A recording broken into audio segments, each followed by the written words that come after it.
All right, when working with these wheel adapters, normally you only need to take off 3 of the lug nut caps, right? But in this case, we had a plastic ring on here, so we removed everything, right? So when you put these on, what you're going to do is set these up for 285 on 10. That'll fit most of the wheels that are out there.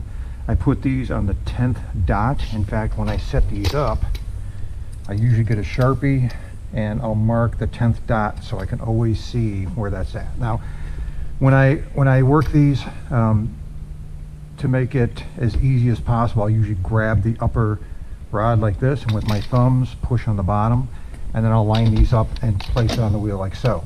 And when I'm placing it on the wheel, what I'm looking for are 3 lug nuts at the top. It could be these 3, it could be these 3, doesn't matter. But then the 2 below it are the ones I'm going to hook onto. So that's my target right there.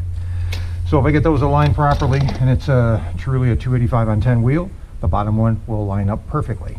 I'll let go of these rods, and notice I'm not holding this level. I have this at an angle so that when I push this on,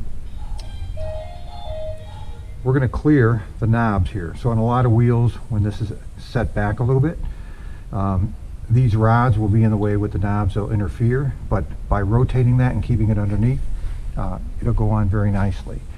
On the front wheels, I'll usually remove these rods just so that they don't hit a fender on a road tractor when I'm measuring caster, right? The rear is going to set up exactly the same.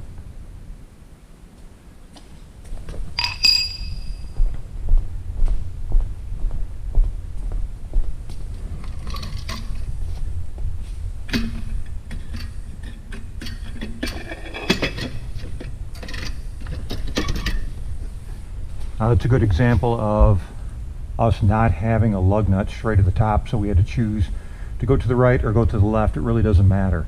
As long as all of these little tips are making contact with the center of the wheel, that's a good setup.